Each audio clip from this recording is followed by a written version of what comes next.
Tonight on the local game, Croatia Raiders take the mic in Club Talk. We talk about the memorial game for Seamus Marin, and Mark talks about how he went in that fixture. Plus, our heroes arrive in Adelaide. We hear from Panagiotis Kikianis and Steven Hall after winning the Asian Cup. That's all coming up in today's episode of The Local Game. Hello and welcome to The Local Game. It is a pleasure to have you back on board. Episode 3, we're finally here again.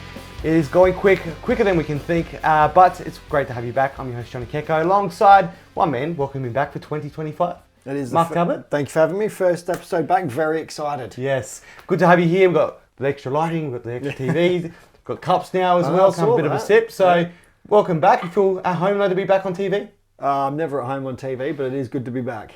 Absolutely. Well, we got a lot to talk about this week. Lots happened in the local game, and we had the rivalry. We had the new leagues kicking off as well this weekend, and we had a cup final in the Preseason Cup as well with the WNPL, and some big results as well. Yeah, it was just an amazing weekend for football. It was all over the place, but all good things.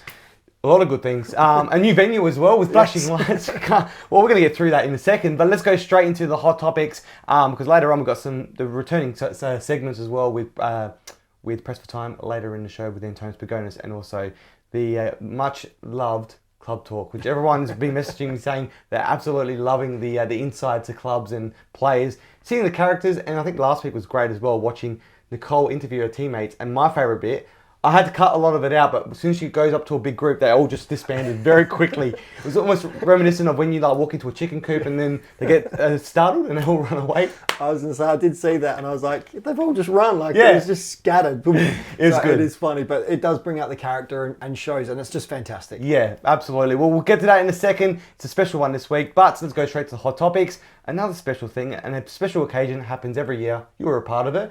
It's the charity match that Playford put together every single year, the Seamus Marron Memorial Game, and also it's for Black Dog Institute. It's a great occasion, a big crowd out for it. But for yourself, tell us a little bit about what the occasion is and what actually it's all about. Yeah, so a few years ago we lost Seamus Marin, unfortunately, and it was just...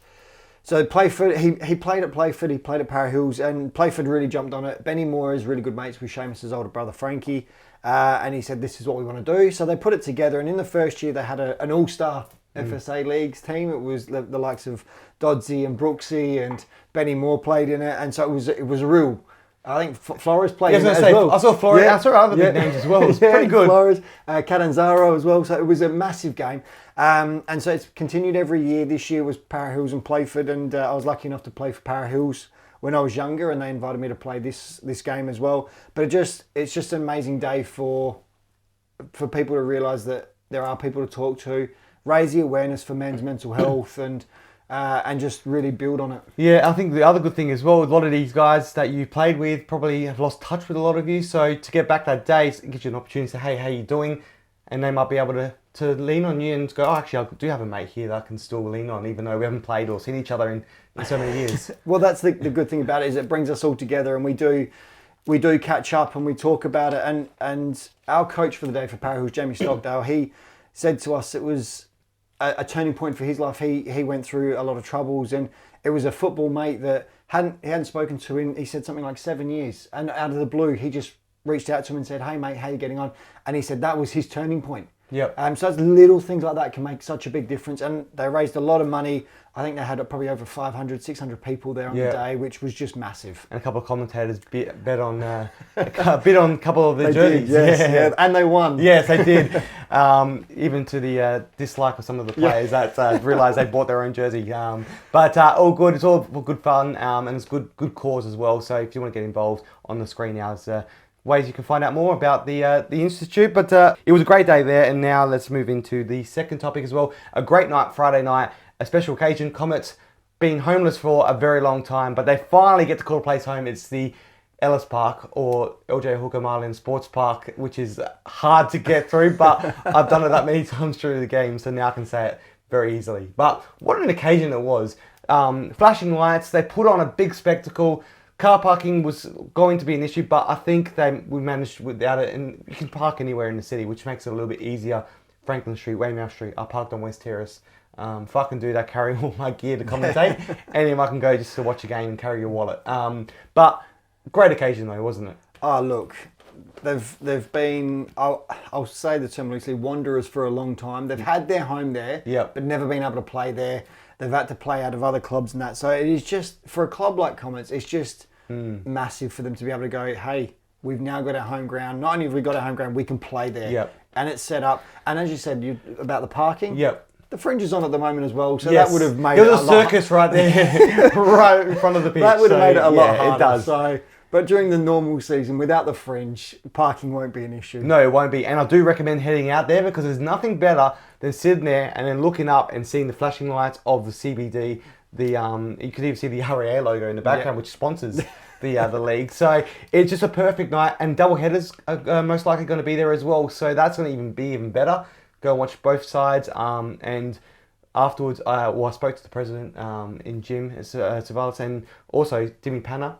He was on the mic afterwards, and just the passion for the club that they have, and what they said that after the match was really good to see, because that's what football's all about. Is those people. It is. I mean, they put their heart and soul into it for no reward. They don't get paid for it. They do it because they love the club, and it just goes a long way. And I want to shout out to a lot of the club presidents that actually went out to the event that night as well. I saw John from West Adelaide was there, even though his team were playing that night. He came quickly to support another club. It's good to see that kind of stuff happen. And also Nathan Cosmina from Adelaide United was there as well. So, brilliant. Yeah, it's really cool to see those type of things for these big occasions. Oh, yeah. And that's the thing. It's, again, the local community getting behind each club and just helping them out. Yep. Oh, and talking about John as well, let's move into our third topic, because West Adelaide had a win as well. The women, they won the Preseason Cup. The final against NTC, a 3-2 win. Awesome job for them. And it's the start of, hopefully, what for them will be a successful season, is what they want to do. Well, it just adds another trophy to their ever-growing trophy cabinet, really, for the women's in the West and West Adelaide. I mean, they're the force to be reckoned with. So, like I said, it just adds another trophy. Yes, it does. It certainly does. And it's a way to kick it off. Now they're going to get into the real season this weekend. The WNPL kicks off round 1. So, what a way to do it, get a win. We saw Grove did it the week prior. We'll talk about their result this weekend, from WSL weekend later in the show. But it's always good to have extra football and extra cups. But then now the real big season kicks off for them.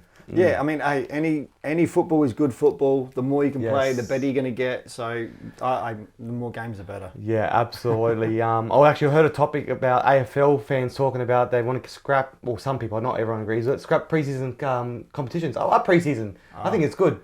For me, the more games, the better. Yeah, absolutely. Simple as that, in any sport. And it's also good for the players as well to get ready to go. And especially in that instance, having a cup to win just adds that little bit of motivation to... Silverware is always good. Absolutely, it is. Anyway, let's move into the next one. Rivalry is always good as well. And on the weekend, we had the biggest one of all. It is the rivalry between Beograd and Raiders.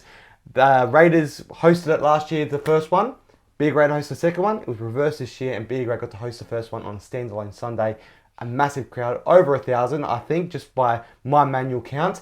But it was good to see. And one thing that, when I spoke to the presidents and also got to witness, is that the rivalry, what it used to be, that the negative side of it is not there anymore, which is good to see. And both clubs can go and have dinner afterwards, which I love. Yeah, the off-field rivalry has really changed. It's not a rivalry now. It's more of a bit more friendship, a bit more friendly, and it's a bit more about the community in general in SA. The rivalry on the park is brilliant. It's great. Like, it hasn't changed. I saw some of the tackles flying in, and I was like, this is the rivalry. Even the reserves game had a little bit as well, heat to it. So, and that's how it should be. Yeah. But again, and as soon as you finish, that white line's done, you then eat together. You have a beer together. And you forget about it. It's fantastic. And what we got to do as well afterwards is chat with the Raiders, the winners. So Beograd unfortunately didn't get the job done in their second match of the season, but they have got a really good squad. So I'm looking forward to see what they can do with that squad once they do get to gel. Once they gel, I think watch out, because I think we've all picked them to do really well this year. Not the best of starts. No. But hey, who knows what can happen. Yep, they've got a few big players in their squad now, so I'm looking forward to them. But we did get to do the club talk with Raiders. Stefan Matteo took the microphone, and we thank Beograd for allowing us to film there as well, to Andrew and the team. But here is the club talk from after that big rivalry. Hey guys, Stefan Matteo here from Adelaide Croatia Raiders, just here at Frank Mitchell Park. I just want to thank FK Beograd for hosting us today at their beautiful Frank Mitchell Park. Great food, great atmosphere. Just want to ask the teammates a few questions. Jai, who's the worst dresser in the team? Bradley Corbo. Yoto, you watching game analysis? What are you doing? Game analysis there? I can't speak English. Oh, he can't speak English, so gonna have to narrate for him. We won. We won. So what's your favourite food to have on a Thursday night? Thursday night, I love a bit of satrash. It's a Croatian dish, but I love it. You'll come to learn it throughout the year. Got Noah here. Who's the best player at Adelaide Croatia? Neven Blažica by a country mile. No one comes close. No comment. Marco, how are you finding the new club? Oh, I love it. Yeah, it's very nice. Everyone's very good. And, it's only been the second game, but looking forward for the season. Coach Vlado, what's the best thing after a win? Going down to Albinga Beach for a couple of days afterwards. Callum, what's 4 times 4? 4 times 4, 16. What's 8 times 8? 64. It's on. Is that correct? I just wanted to ask you what you thought of Callum's performance today. Callum could have done a bit better, really, couldn't he? That first half, he was nowhere, didn't see him at all. Second half, he came in, I thought he might have, pushed on, but nah, there was nothing there, was there? Disappointing. Cal, what do you say to that? I strongly disagree. Vlado, what do you love about the rivalry between Croatia and Beograd? Bringing NPL football in South Australia to another level. Not enough teams, obviously, have got what we've got, both clubs, and when we play each other, it's talked about, people come, people spend money, and without people coming to games, there's no point having games. So both of our clubs enjoy the rivalry, enjoy the game, because we know people are going to come out and enjoy the football, have a few beers, spend some time with their friends, and just keep football alive in South Australia. Most important thing. That's all from me, guys. Thank you, FK Beograd, for hosting us. We look forward to seeing you at our next fixture at the Croatian Sports Centre later in the year. Cheers. Well, what a club talk that was. Even David Grant got a little bit of a cameo in there as well.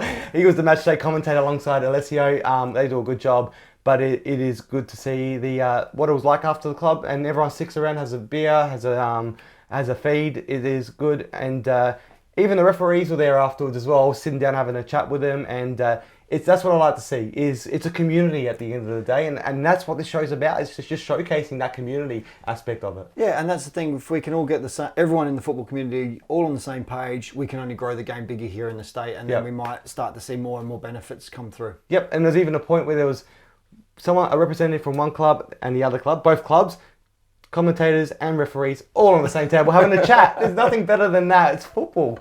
This is what it's about. It's a community, and we are here to support it. It's a local game. We're going to go to a short break. On the other side, under 20s. They've done us proud. They're one of the third ones to win the Asian Cup. So we're going to talk about that up next. Don't go anywhere. It is the local game.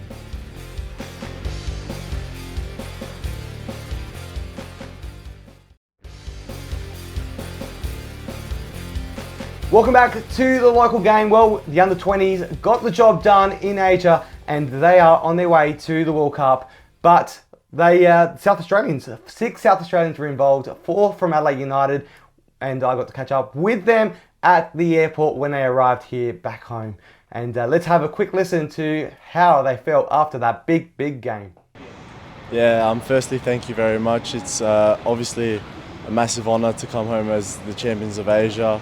I believe not many people expected this within Australian football, but I'm definitely sure we all wanted this medal, and we knew we had it in us, and yeah, thankfully we got it done on Saturday night. Yeah, it was crazy. We obviously, the first one against Iraq to qualify for the World Cup was amazing as well. Tears flew through everyone, and that was an emotional night. And then the final, obviously, Saudi took us all the way, and it was a different way. We haven't won a game in pens or extra time. We've done in the 90, but to go to pens, win, show character, it was amazing, and yeah, it is still a blur for us.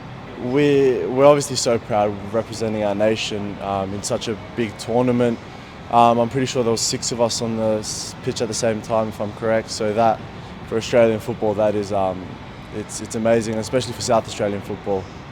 For what the program is here, it's an unbelievable program, and I'm sure there'll be many more to come. A highlight moment, definitely just winning it. It's an amazing feeling, and nothing that I definitely never dreamed of it. I never thought about this moment in my life, but being on the stage in a final, being taken 120 minutes into penalties, and then anything can happen, and showing the character to win, it was amazing. Yeah, it feels pretty good. I mean, I wasn't around when that happened. It was the year that I was born, but seeing it and seeing people compare that save to his is just an amazing feeling. Yeah, I kind of thought when I first dove, I kind of went past the ball because it was a little bit behind me. But when it hit my glove, I knew I'd saved it. And when I got up and I saw the team and the rest of the boys running towards me, I was just lost for words. Like, it was just a fantastic feeling, and yeah, just over the moon. Yeah, he was with me in that shootout, and he was with me for the Iraq game. He was with me in the Japan game, and that moment, that save was just all him. So it was just a really proud moment for myself. Yeah, the support from back home was just immense. You know, from South Australia and Australia, the support was really, really good. Well, they're on a high, and we're on a high as well as South Australians. What an occasion it was. I was up to about 2 a.m. watching that game. I was like, don't go to extra time, don't go to extra time. I had to go buy a Hungry Jack's coffee because I had to stay up after that Playford game. I was down at Playford, and then just needed to get a little bit of a kick. But what a game. South Australia, they're doing us proud, and it was a big occasion to be able to see our boys, and not only just South Australian boys, but boys that played in the NPL. Only 2 seasons ago, most of them played in the Adelaide United game, a team that won the grand final. But to see them up there, and not only that, Beograd Junior, you got a Para Hills Junior, Adelaide City Junior. These is what makes up our national team, and we got 6 of them up there. Yeah, look, it just shows that SA are producing players. I mean, we had 6 of them, 4 of them still here in SA, 2 are overseas. It just shows you that we're doing something right at the junior level to produce these players. We know we're not going to make every single player get to that level. No. But if we can continue producing this amount of numbers, then we're certainly on the right path. We are. I think we are on the right path, and it's good to see, and it also makes it a bit more special because now when we watch it, well, last time I watched the World Cup 2022, you've seen Craig Goodwin up there and Kasini Yengi. But you're like, oh, these boys have played Adelaide Croatia Raiders and Adelaide Comets. And same with the Matildas. You're watching Flinders girl in Charlie Grant, and you got Alex Chidiac as well. Yep. You're watching these players, they're South Australians, they're young girls and boys are watching it. But this one here feels even more special because just like they were just here not even a year ago playing in our local leagues. Well, we got to commentate on them. So it's like we're getting to call these players, and now they're off. Yeah. Who knows where they go next? Always talk about that moment with Musa Toure and Hall after the grand final. And Musa Toure calling me over to stitch me up to get Nesta to pour water on me. Hall banter with Gauchi up in the commentary. Yep. It's those moments are what's good for us. That's just talking selfishly as a commentator, what that means to us. Yeah. But for a football fan, I think it's awesome to see this. And to see what they're doing, the World Cup now, they've won that. That World Cup's going to be exciting. I think they can go far. It's going to be a great World Cup to watch, so I'm really looking forward to it. I don't tend to watch too much of the junior football, but now that 10 Bold or 10 are getting on board and going, hey, we're going to play this, we're going to play it free to air, it just means we've now got access to it. We can now watch it, and anyone can watch it and get behind them. Absolutely. And talking about that, the under-20s, these boys came from the NPL, which is not long ago. There's a lot of young players coming through the NPL now that aren't in the LA United squad. So you can go and watch your Campbelltowns, your Metro Stars and all that and see these next generation of players coming through the ranks. But there is a lot more of younger players. Now, I want to talk about the new player system they're bringing in. They call it the player point system, which is, replacing the player point system. The new player roster principles is what they're bringing in. There's a lot of changes to it, which means we're going to see a lot more of younger players now in squads. There's a minimum of, I think it's 23 players. In the match day, there's 23 and under have to be at least 5 of them, and 2 of those have to be under 20s. And also the goalkeeper rule was very well spoken about in the off season. This is not a South Australian thing. It's a national thing that's been brought in across all NPLs. It's not just exclusive to South Australia. But when you got blanket rules like that, some people aren't always going to be happy with those. And for me, I think the goalkeeper one is a massive change, because we saw goalkeeper of the year had to leave the NPL. What's your thoughts on this? Especially now after, it's a good topic to talk about after this, because we had the under-20s win the Asian Cup.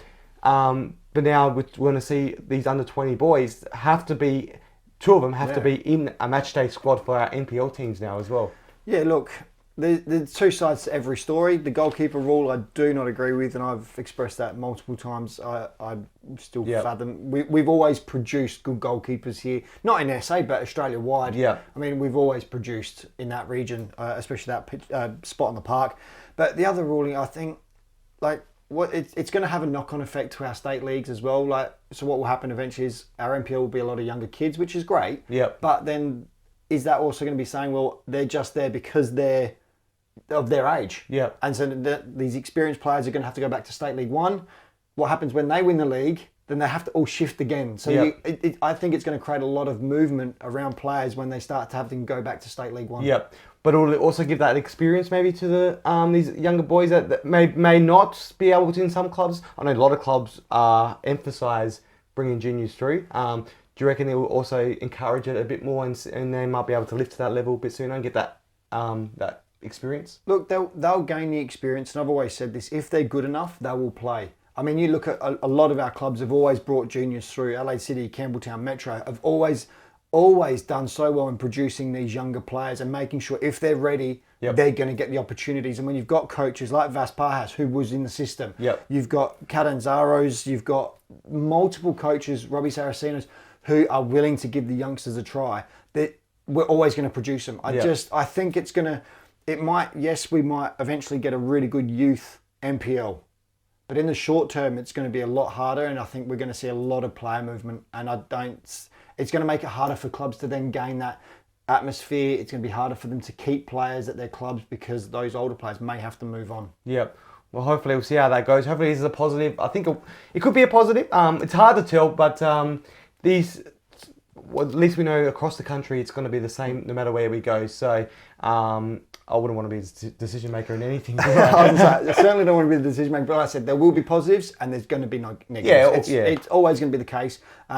Let's just hope the positives outweigh. Absolutely. Let's do hope that. But let's just quickly back to the under-20s though. Congratulations once again to them. Soak it up. This is a big moment. Champions of Asia. The Matildas have done it. The Socceroos have done it. And it all happens to be on, 2015. And then I think, what was the other one? 2010, I think it was as well. Stretching my memory there, but... It's all number fives. So it's good in fives, it happens. So you're saying now that in 2030, something big's going to happen. Yeah, maybe, hopefully, fingers crossed. But it is good to see. They've done a really good job. And Steven Hall, mate, what a save at the end. It was a cracking save for that penalty. I mean, just strong wrists. We always say it as goalkeepers, you've got to have strong hands, strong wrists. And that was the epitome of having strong hands, strong wrists. That reach, and he's able just to force that wide was just incredible. Yep. And unfortunately, that goal was a little bit of an error from him, but he managed to outweigh that by doing the save at the end. The best part about being a goalkeeper. Yeah. He goes from effectively zero to hero. No one even remembers the mistake. Because he saved the Sorry penalty. for bringing that up. So that's just how it works. Yeah. As a goalie, that's how it works. Yep, exactly. But it was an awesome experience, and all the best. Let's head to a short break. On the other side, we're going to talk about the results from the weekend and also take a look at the WNPL. Kicks off this weekend. Big one. And there's a lot of games, mostly Friday nights, but one big Sunday as well. Don't go anywhere. It's the local game, and Tones Pagonis on the other side as well.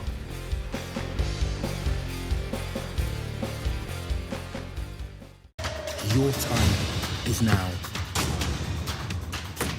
When passion runs through you, become your own hero.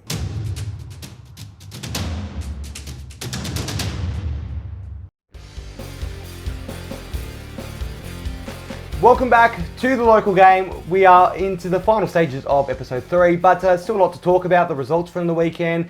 This weekend is a cup round, so Australia Cup this weekend.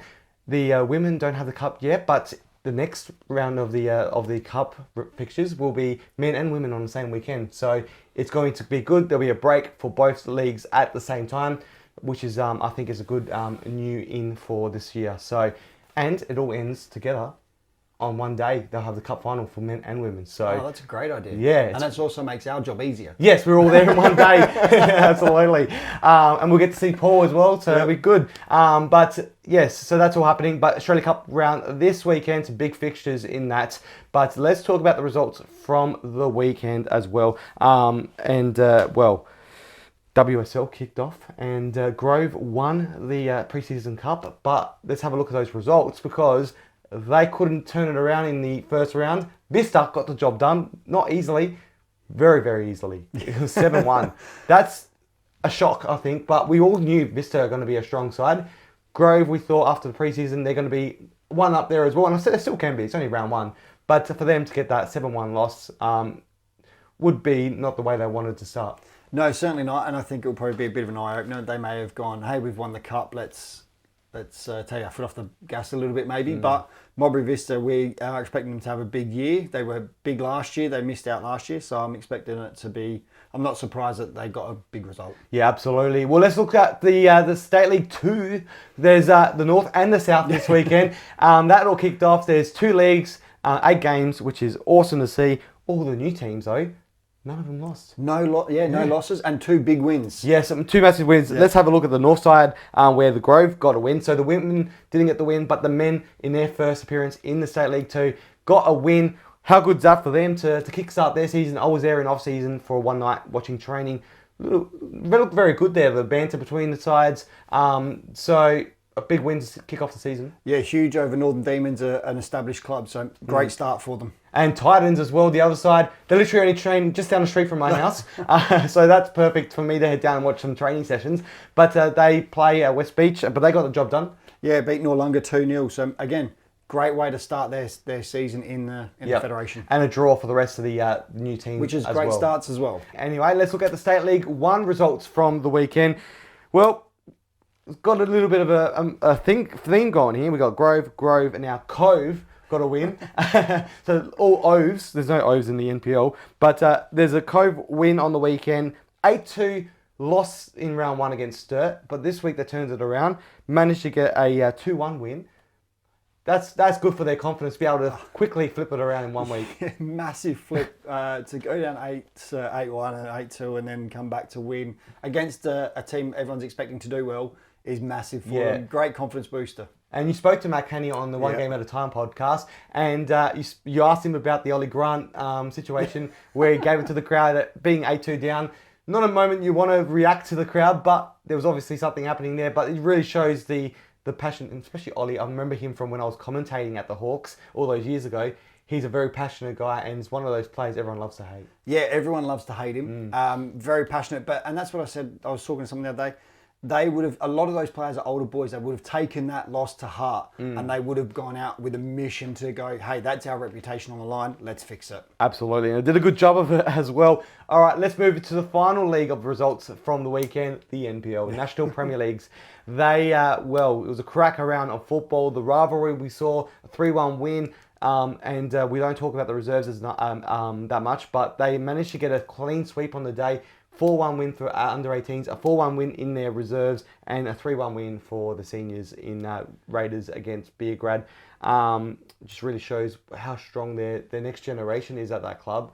But it's, massive result for them. Big day for them across all boards. Yes, Friday night, a lot of action. Comets got the win, late drama there, but it was, I think the drama that happened in your fixture that you commentated at Playford, that was incredible. 3-0 after 15 minutes in. Ended up being a massive, massive win for them. Playford, just the way they were able to get the early lead against Para Hills really shows Para Hills may be in a bit of a trouble this season. Yeah, it could be some trouble for them because they did go down 3-0 after 15 minutes. Playford just played straight through them. So it's a little bit of a concern. They were a lot better in the second half. So whatever Tony Gallop said at halftime obviously had an effect. They just need to start that from the start of the game. Yeah, absolutely. I think they can try and turn things around. I don't know if it's going to be too hard for them. We'll see what happens. Made double substitution after 16 minutes. Yep. One was an injury, of course. But I don't know. We'll see. Sometimes if you have a bit of those early moments in the season where you start stumbling, it could have an on-flow effect, which could be very negative. Yeah, it could do, or it could go the other way. Yes. You just never know. But as I said on the game, Playford, everything they touched just turned to gold. It was one of those days. Everything worked. Yeah, it really did. Well, and then even afterwards in the club rooms, big turnout after there. There's a band playing as well. There was, yep. That was good fun. I would have hung around if I wasn't going to watch the under-20s. But a lot of fun was had down there.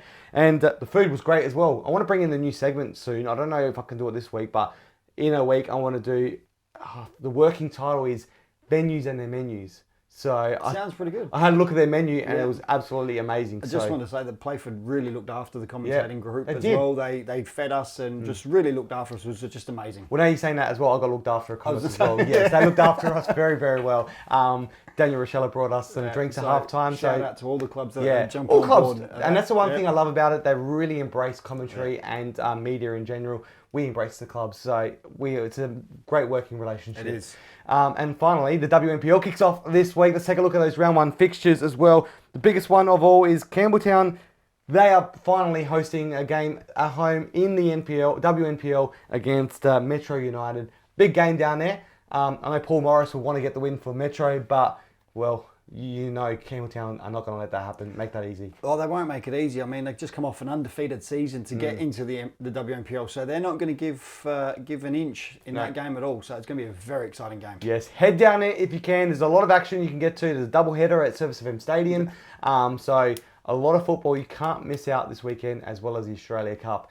That's all this weekend as well. So, well, and 2 NPL clubs are in the Australia Cup. The rest have got a bye, so that's Raiders and Comets have got the short straw on that end. They've had to come in a little bit earlier, so but it could be good for them because they don't have a rest. Every other club has a rest in the league, so league-wise it could be better. But anyway, one guy that never has a rest, it's Antonis Pagonis. He's out there taking photos, he's on commentary, he's writing articles. He actually did all 3 the other day in the game, so well done to him. And he also does his segment, It's Press for Time with Antonis Pagonis.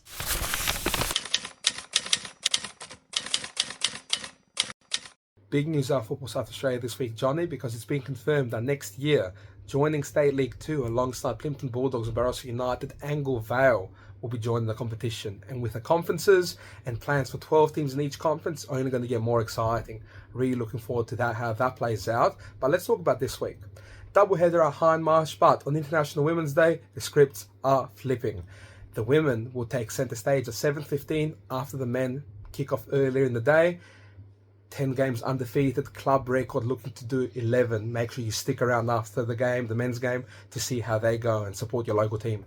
Well, thanks again, Antonis Pagonis. Also, that competition's still going. Head down there now, thelocalgame.com.au/win. If you're a Beograd fan, head there so you can win tickets to see Beograd taking on Adelaide United Youth ahead of that A-League game. But if you're not a Beograd fan, still enter because it's an A-League game, it's an NPL game, it's a double header on a Friday. What better way to start your weekend? Well, that's it. It's the best way to do it. And if you don't win those tickets, or even before, if you want to just secure more tickets, buy your tickets now for Adelaide United. Support the Reds, South Australians.